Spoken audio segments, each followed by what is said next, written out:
नमस्कार, स्वागत है आपका। आप देख रहे हैं बात में दम है। मैं हूं आपके साथ विवेक शांडिल्य। बिहार चुनाव को लेकर घमासान बहुत तेज है। टक्कर भी कांटे की बताई जा रही है। एनडीए अपनी जीत का दावा कर रही है। यूपीए अपनी जीत का दावा कर रही है, जिसे महागठबंधन के नाम से भी जानते हैं। लेकिन बिहार की सियासी फिजा में इस बार कई मुद्दों पर चर्चा हो गई है। वोट चोरी से लेकर वोट अधिकार से लेकर बात प्रधानमंत्री की मां तक जा चुकी है। तो क्या होने वाला है इस बार बिहार में, और इसके साथ ही देश की राजनीति में क्या चल रहा है?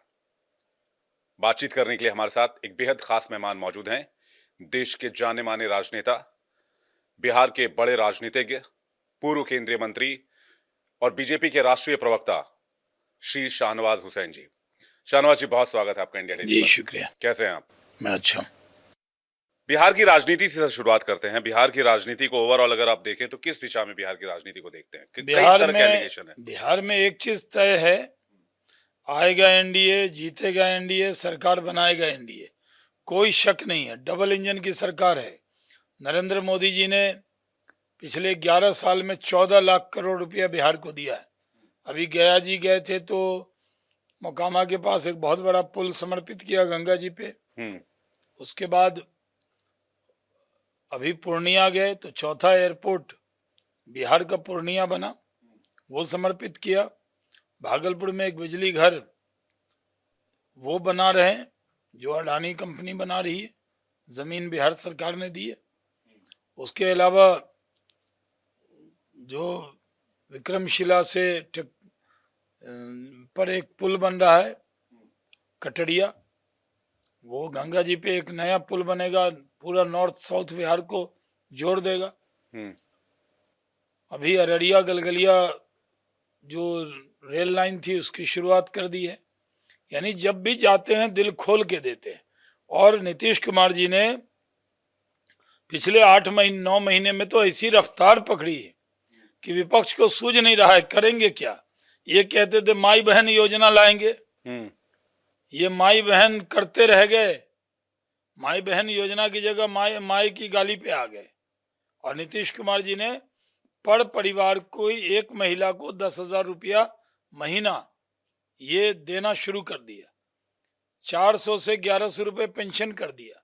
125 यूनिट बिजली फ्री दे दिया। बिहार के लोग बम बम कर रहे हैं। बिहार के लोगों को लग रहा है कि डबल इंजन की सरकार अच्छा काम कर रही है। बिहार में रोड, बिजली, पानी, सड़क, इंफ्रास्ट्रक्चर बन गया है। जो इंडस्ट्री थी, जब मैं इंडस्ट्री मिनिस्टर था तो बड़े बड़े टेक्सटाइल की कंपनी लगी, लेदर की कंपनी लगी, इथेनॉल की फैक्ट्री लगी।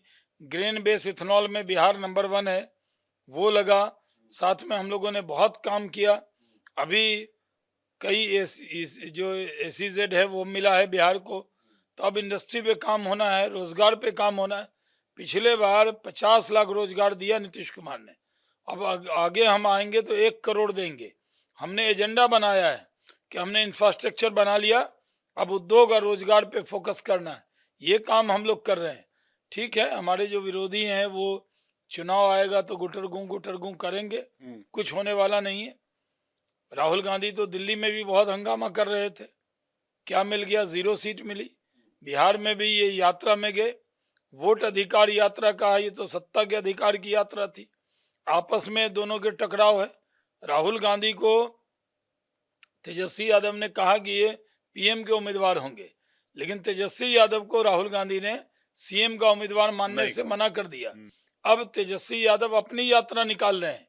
दोनों कांग्रेस और राजद में मतभेद है, जबकि हमारे यहाँ नीतीश कुमार के नेतृत्व में बीजेपी, JDU, चिराग पासवान की पार्टी, मांझी जी की पार्टी, उपेंद्र कुशवाहा जी की पार्टी एक होकर चुनाव लड़ने वाली है और जीतने वाली है।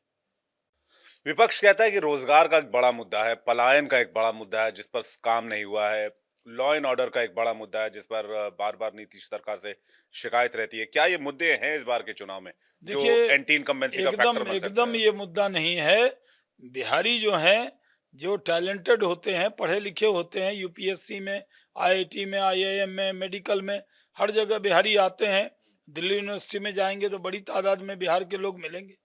तो जो अच्छे कॉलेज या यूनिवर्सिटी होगी, बिहार के लोग वहाँ जाते हैं।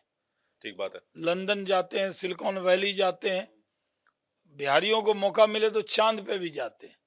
हम्म, यानी हमें देश के संसाधन पे कहीं भी अगर अपॉर्चुनिटी मिलेगी तो तो उसको हम ग्रैब जरूर करेंगे। जाएंगे, क्यों नहीं जाएंगे। हम्म, आपके इंडिया दिल्ली में ही कई लोग आपके हैं, बिल्कुल। कई लोग बिहारी हैं। मैं खुद झारखंड से हूँ, अब वही पूरा एक्स बिहारी तो है। एक्स बिहारी हूँ, पूर्ववर्ती मतलब बिहारी, साल 2000 के पहले वाला। वही कह रहा हूँ ना, 2000 में जब हम लोग भारत सरकार में मंत्री थे तब आप बिहार के नागरिक थे। बिल्कुल। और अगर आप दिल्ली आके काम कर रहे हैं तो ये कोई झारखंड और बिहार के खिलाफ थोड़ी है। अब बिहारी स्किल्ड वर्कर है। बिहारी आपको सिर पे ईंटा ढोता हुआ नहीं मिलेगा।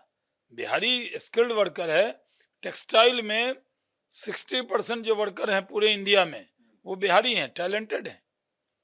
कोरोना हुआ था तो कई फैक्ट्री बंद हो गई, लोगों ने वहाँ एसी कोच भेजा बिहारी को लाने के लिए।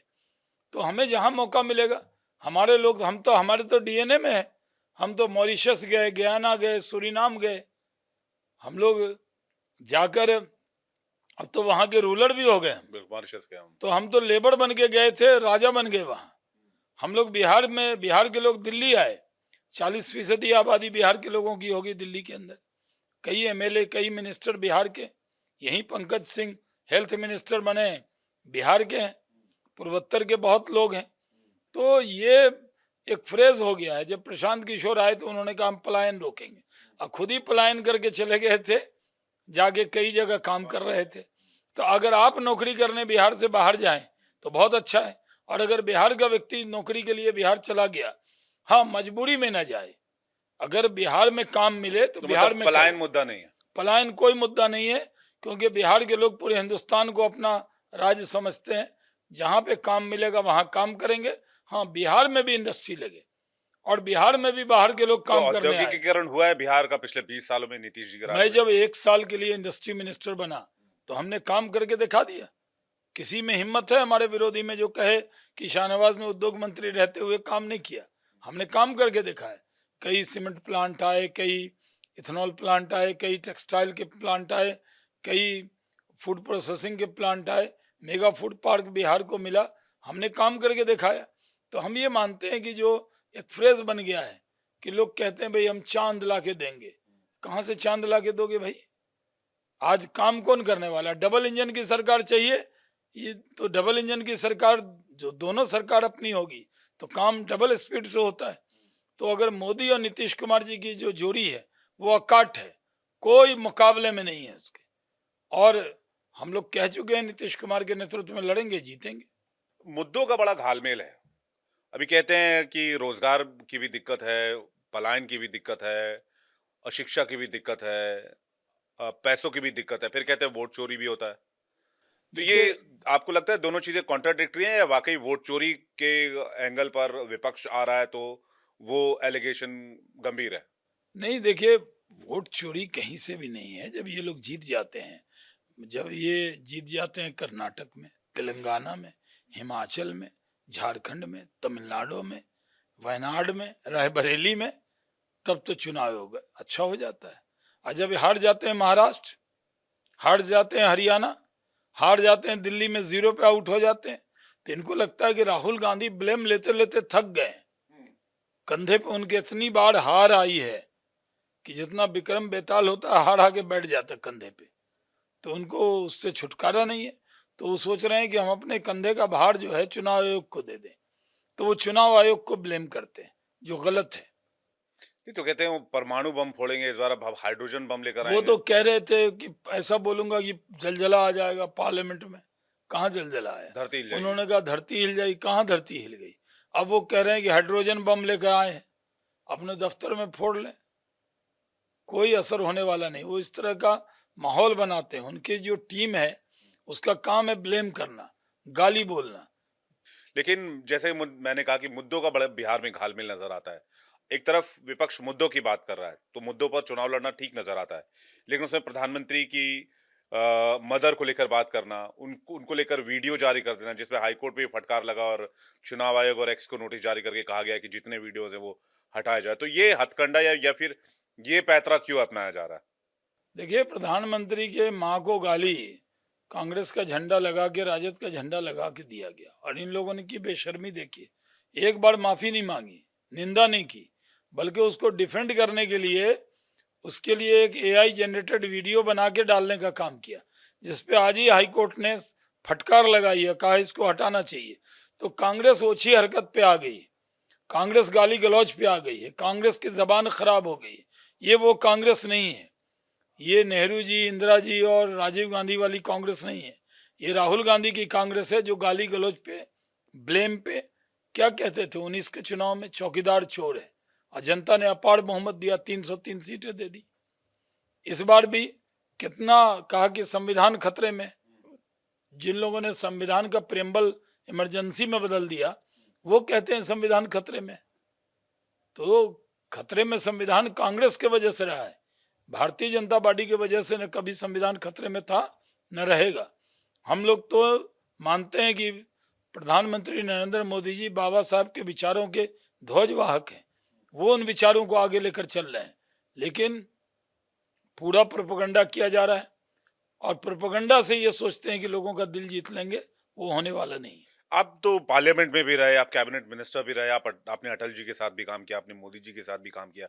आपने देखा कभी इस तरह का कॉन्फ्लिक्ट पक्ष और विपक्ष के बीच में होता हो, जहां इस तरह की भाषा का देखिए, इस्तेमाल हो? कांग्रेस को सत्ता में रहना नहीं आता, लेकिन विपक्ष का रोल भी अदा करना नहीं आता।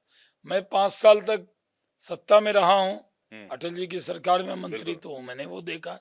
और 10 साल मैं विपक्ष में भी पार्लियामेंट में बैठा हूँ। ऐसी पार्लियामेंट कभी नहीं देखी। ये लोग तो हंगामा करने आते हैं, गेट पे ड्रामा करेंगे, कोई कपड़ा पहन लेगा, कोई झोला ले आएगा, कुछ लिख लेगा, वो जो मकर द्वार है उस पे आके ड्रामा करना, ये वेस्टर्न अंदर जाके कल्चर, झगड़ा करना। ये वेस्टर्न कल्चर से ये सीख सीख के वो देख लेते हैं और आकर यही सब काम कर रहे हैं, कोई फर्क पड़ने वाला नहीं है। इनके इन हरकतों से इनकी इमेज गिर रही है। इनको पता नहीं है कि देश में प्रधानमंत्री नरेंद्र मोदी की लोकप्रियता बढ़ रही है, एनडीए की लोकप्रियता बढ़ रही है, देश आगे बढ़ रहा है। अभी जीएसटी में इतना बड़ा रिफॉर्म किया, जीएसटी 2.0 जो है वो सब कुछ सस्ता हो गया। उसको उस पर चर्चा ना हो, इसलिए जानबूझ के वोट चोरी का मुद्दा, अन्य मुद्दा लेकर आना है। अगर एक ट्वीट की बात करें, एक केरल कांग्रेस की तरफ से एक ट्वीट आया था, बीड़ी वाला, ब से बीड़ी, ब से बिहार, ये तो उसको कैसे लिया बिहार के ये लोगों ने? देखिए, ये जो कांग्रेस के लोग हैं, ये बिहारियों को बहुत हकीर निगाहों से देखते हैं, डिमीन करते हैं। बहुत गिरी हुई निगाह से देखते हैं। बिहारियों के बारे में उनकी राय अच्छी कांग्रेसियों की नहीं रहती। रेवंत रेड्डी ने गाली दी थी, स्टालिन ने गाली दी, उन दोनों को ये बिहार लेकर आए हम बिहारियों को चिढ़ाने के लिए, हमारे जख्मों पे नमक छिड़कने के लिए। उसके बाद अब केरल कांग्रेस से कहा, बीड़ी का मुद्दा लिया, बी से बिहार, बी से बीड़ी। तो इनको पता लगेगा, ये कह रहे हैं ना कि बीड़ी बताया है तो बीड़ी जलाई ले, तो जला लिया इन्होंने, इनका जिगर भी जलेगा इस चुनाव में, दर्द भी होगा इनको। सीट बंटवारे की बात की आपने, बोला विपक्ष में मतभेद है, एनडीए में भी क्या कोई टेंशन है सीट बंटवारे को लेकर? कोई मतभेद नहीं है। हम पार्टी ने कहा कि 15 से 20 सीटें दीजिए, वरना 100 सीटों पर हम देखिए, हर पार्टी ज्यादा उतारेंगे सीट कैंडिडेट। लड़ना चाहती है। जितन मांझी जी भी ज्यादा लड़ना चाहते हैं, उपेंद्र कुशवाहा जी भी, चिराग जी भी, और जेडीयू बीजेपी भी लड़ना चाहती है। लेकिन तर्क संगत तरीके से सीट का बंटवारा होगा, उसमें कोई दिक्कत आने वाली नहीं। और अगर इलेक्शन की बात करें, इलेक्शन बहुत करीब है और बहुत ज्यादा दिन बचे नहीं हैं, उसमें शाहनवाज हुसैन जी की भूमिका क्या रहने वाली है? मैं तो घूम रहा हूँ पूरा। क्या आप आप फील देखिए, कर पा रहे हैं ग्राउंड पे? मैं तो अभी हमारे प्रभारी हैं विनोद तावड़े जी, उन्होंने हमको ये दायित्व दिया था कि 3800 जिले में जाइए। मैं 32 जिला कर चुका हूँ और 14 विधानसभा सम्मेलन एनडीए का कर चुका हूँ। 14 दिन उसमें लगे हैं। पिछला 1 महीने में मैं 1 या 2 दिन के लिए दिल्ली आया, नहीं तो पूरा टाइम बिहार में। तो और 38 बिहार जिलों का में टारगेट हमारा मिला तो आपको? नाम ही शाहनवाज है। शाह का मतलब बादशाह, नवाज मतलब नवाजने वाला, किंग मेकर।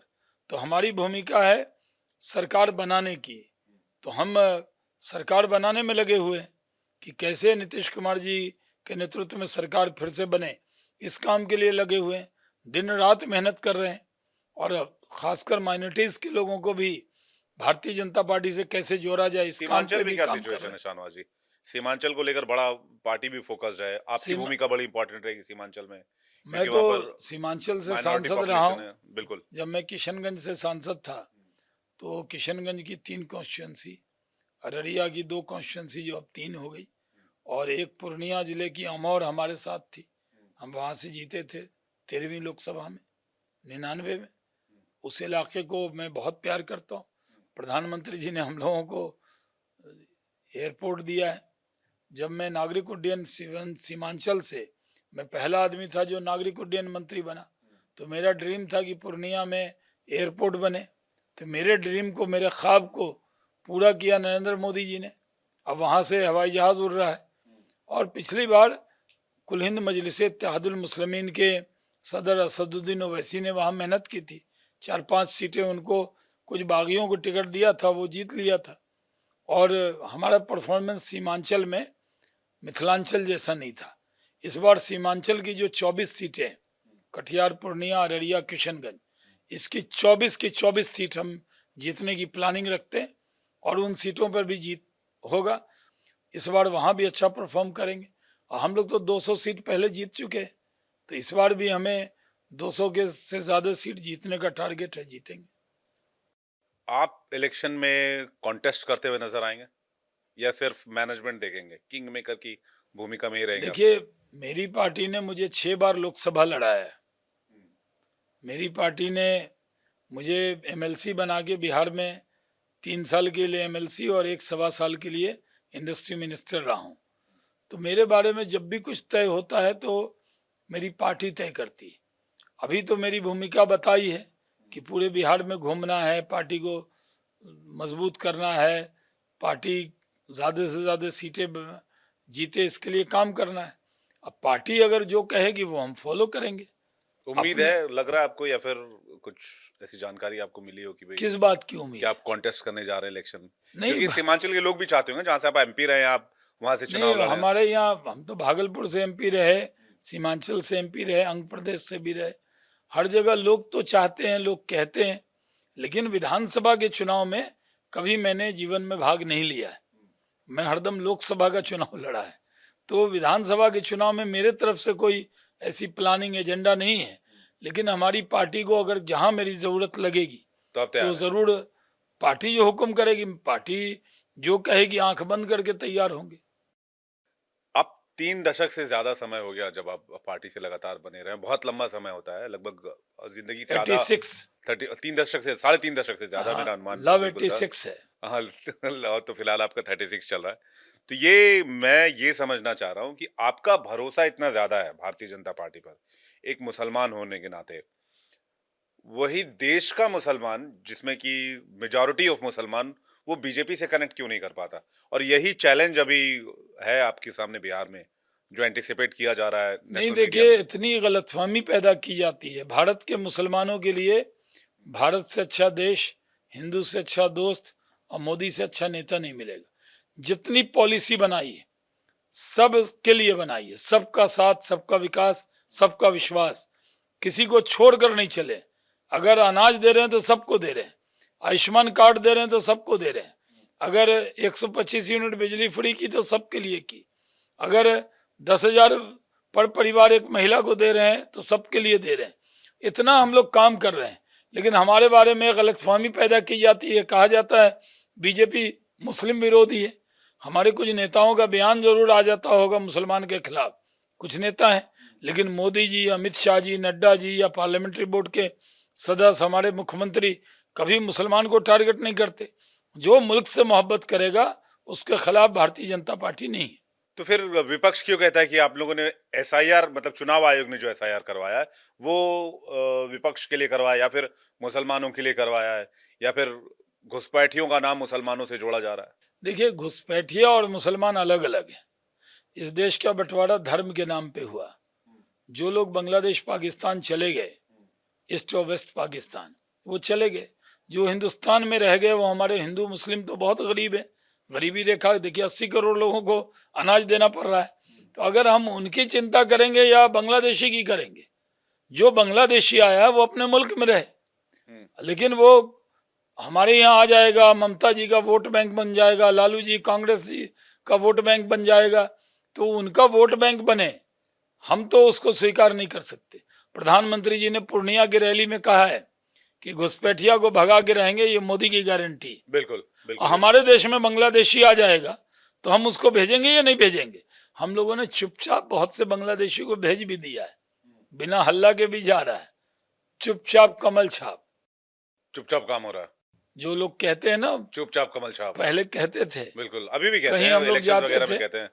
तो चुपचाप बांग्लादेशियों को उनके घर रवाना कर रहे हैं, उनकी मिट्टी से मिला रहे हैं। तो कह रहे हैं, एसआईआर जाइए अपनी मिट्टी में रहिए, अपने मिट्टी में खाइए, अपने मिट्टी में रोजगार तलाशिए। हमारे यहाँ बहुत से गरीब हिंदू मुस्लिम हैं, हम उनकी चिंता हमें करनी। एसआईआर का मुसलमानों से कोई लेना देना है? देखिए, एसआईआर जो है वो उसके लिए है जिसका डबल इपिक नंबर हो, पवन खेरा टाइप का 2 आई कार्ड बनाया हो। तेजस्वी जी का भी डबल एपिक नंबर निकला है। डबल उनके जैसा बीजेपी के नेता का कहाँ निकल रहा है? उनके लिए है कि एक ही आपको वोट का आदमी एक एक वोटर कार्ड। रहना चाहिए। दूसरा जो स्वर्ग में चले गए, जन्नत में, अब जन्नत में कहाँ छोड़ के आएंगे, यहाँ वोट डाल तो उनका हटाओ, साफ उनका हटाना। दूसरा, बहुत से लोग शिफ्ट कर जाते हैं, मान लीजिए बिहार छोड़ के दिल्ली आ बिहार गए, में, मुंबई जैसे आ आप गए। झारखंड से यहाँ आ गए और आपने नोएडा में रहते हैं, आपने यहाँ बना लिया वोटर हमने कार्ड, बना लिया है, तो फिर वहाँ आपको वहाँ नाम डिलीट करना डिलीट करना पड़ेगा। पड़ेगा, सरेंडर तो करना ये पड़ेगा। जो नाम कटे हैं उसमें हिंदू मुस्लिम दोनों हैं, लेकिन ऐसा प्रचार कर दिया गया जैसे मुसलमानों का नाम काटा जा रहा है। मुसलमानों के अंदर गलतफहमी पैदा की गई। पहले वक्फ अमेंडमेंट एक्ट पर किया गया था कि मुसलमानों की मस्जिद छीन लेंगे, दरगाह, कब्रिस्तान, इमाम बाड़ा, खानकाह, हमने कहा एक भी नहीं छीनेगा। और वक्फ अमेंडमेंट एक्ट पर ये लोग चले गए सुप्रीम कोर्ट के अंदर। सुप्रीम कोर्ट में इन्होंने कहा कि पूरे एक्ट को ही खारिज कर दीजिए। सुप्रीम कोर्ट ने इनकी बात नहीं मानी। जो पहले भी हमने कहा था कि जो कमेटी है, दरगाह कमेटी, मस्जिद कमेटी, कब्रिस्तान कमेटी, इसमें तो एक भी नॉन मुस्लिम नहीं होगा, लेकिन जो स्टैट्यूटरी बॉडी है उसके अंदर नॉन मुस्लिम हो सकता है। कल हो के कोई कहेगा कि जी डीएम हिंदू होगा तभी हम लोग डीएम की बात मानेंगे, तो यहाँ क्या कीजिएगा? यहाँ तो पीएम हिंदू, राष्ट्रपति हिंदू, उपराष्ट्रपति हिंदू, सीएम हिंदू, तो क्या कहेंगे? नहीं रहेंगे देश में। तो भरोसा करना चाहिए, ये नहीं हो कि जो आपके कौम में पैदा हुआ वही आपकी चिंता करेगा। सब चिंता कर सकता है। नहीं तो इससे पहले जितने भी मामले हुए, सिटीजन अमेंडमेंट एक्ट उसको एंटी मुसलमान बताएगा, 370 उसको एंटी मुसलमान बताएगा, 3 तलाक का मामला उसको एंटी मुसलमान बताएगा, इसके अलावा वक्फ बोर्ड मैं अमेंडमेंट तो वही एक्ट को कहता एंटी हूँ ना, मुसलमान बताया गया। आपके पॉडकास्ट के जरिए कहता हूँ 370 एंटी मुसलमान कैसे? अगर आज मैं भी वहां पर, बीजेपी को मुसलमानों का दुश्मन बताते हैं। अगर हम 370 हटने के बाद मैं चाहूँ कि मैं श्रीनगर में रहूं या आप भी रहें तो रह सकते हैं, इसमें क्या है? श्रीनगर वाले चाहें कि हम पटना में रहें तो वो भी रह सकते हैं। उसी तरह अगर सीए आया तो कितना बड़ा हंगामा हुआ, शाहीन बाग, हाँ कई जगह पूरे देश में हुआ। नॉर्थ ईस्ट को काटने की प्लानिंग और की गई। ये क्या हुआ उसमें? जो सीए था वो नागरिकता देने वाला था। पाकिस्तान, अफगानिस्तान, बांग्लादेश से जो माइनॉरिटीज के लोग, रिलीजियस माइनॉरिटीज के लोग जो सताए गए थे धर्म के नाम पे, वो हमारे यहाँ आएंगे, हम उनको नागरिकता देंगे। ये किसी की नागरिकता लेने वाला नहीं था, इस पे भी हंगामा हुआ। फिर कहा कि ये एनआरसी आएगा, कैंप बनेंगे, उसमें लोगों को रखेंगे, तरह तरह का प्रचार किया गया, वो भी गलत था। अगर हमने एक ट्रिपल तलाक का कानून बनाया मुस्लिम बहनों के लिए, उसमें भी कहा कि ये इस्लाम के शरिया में इंटरफेरेंस है। कहाँ से वो इंटरफेरेंस था? तो हम लोग जो भी अच्छा काम करते हैं हमारे बारे में परसेप्शन बना दिया जाता है। ये वोट बैंक की पॉलिटिक्स है। समाजवादी पार्टी हो, आरजेडी हो, कांग्रेस हो या अन्य कई दल है, उनको सिर्फ बीजेपी से डरा के मुसलमानों को वोट लेना है और कुछ नहीं उनका। जितने भी ओपिनियन पोल आ रहे हैं शाहनवाज जी, उसमें फाइट बहुत टफ दिखाई जा रही है। कई ओपिनियन पोल्स में महागठबंधन की बढ़त भी दिखाई जा रही है, ऐसा क्यों है? अब देखिए 20 साल हमारी सरकार को हुए हैं तो ओपिनियन पोल वाले गए होंगे कई जगह, उनका सैंपल बहुत बड़ा नहीं है, लेकिन हम तो घूम के आए। हम अगर आज आपके पॉडकास्ट में बैठे हैं तो पूरा बिहार घूम के तब आपसे बातचीत कर रहे हैं। तो सिर्फ ऐसा नहीं है कि एक जिले, मैं तो एकदम देख रहा हूँ एनडीए की आंधी है। तो कितनी सीटें देख रहे हैं आप इस बार के इलेक्शन? हम तो देखिए 210 से ज्यादा तो हम जीत चुके हैं 2010 में। हमें लगता है कि 200 से ज्यादा सीट हम लोग जीतेंगे और कांग्रेस इस बार 0 पे आउट होगी। और विपक्ष के नेता का दर्जा भी इस बार तेजस्वी यादव को मिलने वाला नहीं ये है। बड़ा दावा कर रहे हैं आप शाहनवाज जी। रिकॉर्ड करके रख लीजिए। मैं बिल्कुल रिजल्ट के बाद भी आपसे बात करूंगा। एक आखिरी सवाल मैं आपसे पूछ रहा हूँ कि बड़े भाई की भूमिका में बीजेपी रहती है बिहार में सीटों के लिहाज से, किससे? और सीटों के लिहाज से मतलब जितनी सीटें बीजेपी जीतती है मौजूदा विधानसभा में बीजेपी की सीटें सबसे ज्यादा है और नीतीश जी की सीटें लगातार कम हुई हैं। तो क्या ये महाराष्ट्र वाला कोई फॉर्मूला आ सकता है पार्टी में मंथन के बाद कि भाई 2.5 साल आप 2.5 साल हम, या फिर ऐसा कुछ? ऐसा कोई फॉर्मूला नहीं आने वाला। नीतीश जी ही रहेंगे 5 साल? नीतीश कुमार के नेतृत्व में लड़ेंगे, जीतेंगे, सरकार बनाएंगे, अभी यही स्टैंड है। और ये लोग महाराष्ट्र वाला फॉर्मूला, बिहार में बिहार का फॉर्मूला चलता है। मतलब नीतीश जी, हम लोग, हमारे बड़े नेता कह चुके हैं नीतीश कुमार के नेतृत्व में लड़ेंगे, जीतेंगे। और नीतीश जी 5 साल तक सीएम रहेंगे? ईश्वर उनको उम्र दे, और सबसे एक्सपीरियंस चीफ मिनिस्टर हैं, अभी तो उनके नेतृत्व में लड़ रहे हैं, इतना अच्छा काम वो कर रहे हैं, तो वही उनके नेतृत्व में मुख्यमंत्री होंगे। आगे बढ़ने का फैसला लिया गया अभी। जी जी ठीक है शाहनवाज जी, बहुत बहुत शुक्रिया हमसे बातचीत करने के लिए, जी और आने जी वाले चुनाव के लिए बीजेपी को शुभकामनाएं, आपको शुभकामनाएं बिहार जी विधानसभा जी, चुनाव बहुत के बहुत लिए। शुक्रिया। हम लोग बहुत तो बहुत धन्यवाद। हैंडशेक कर लेते हैं। हाँ बिल्कुल, क्योंकि मैं इलेक्शन के बाद ये सवाल आपसे पूछूंगा जो आप दावा करके आज जा रहे हैं कि आप 200 प्लस, और तेजस्वी जी जो है वो लीडर ऑफ ओपोजिशन भी शायद इस बार हासिल कर पाए या नहीं कर पाए, लेकिन वो भी नहीं बनेंगे, आप लोग इलेक्शन में जीत कर वापस आ रहे हैं और सरकार दोबारा बना और रहे हैं। कांग्रेस का खाता भी मुश्किल से खुलेगा, यानी खाता भी खुलने वाला नहीं। तो कांग्रेस तो शायद ये मानने के लिए तैयार नहीं है कि तेजस्वी जी ही सीएम फेस होंगे, अभी तो वो यही तो रुख अभी चल रहा है। वो तो मान ही नहीं रहे। तेजस्वी अब अपनी यात्रा पे निकल गए हैं, तो उसको काउंटर करने के लिए। काउंटर करने के लिए। चलिए। इनके आपस में इतना झगड़ा है। चलिए शाहनवाज जी, बहुत बहुत शुक्रिया हमसे बातचीत बहुत करने के लिए, बहुत बहुत बहुत धन्यवाद। आपने अपना कीमती वक्त निकाला और इतने बिजी शेड्यूल में आप आए स्टूडियो और हमसे बातचीत की, और बिहार विधानसभा चुनाव को लेकर एक आउटलुक दिया। उम्मीद है दर्शकों को ये पॉडकास्ट बहुत पसंद आएगा। अगर डिजिटल सेक्शन पर आप इसे देख रहे हैं तो कमेंट सेक्शन में आप भी जरूर बताइएगा बिहार विधानसभा चुनाव को लेकर माहौल क्या है, और शाहनवाज हुसैन जी का इंटरव्यू आपको कैसा लगा।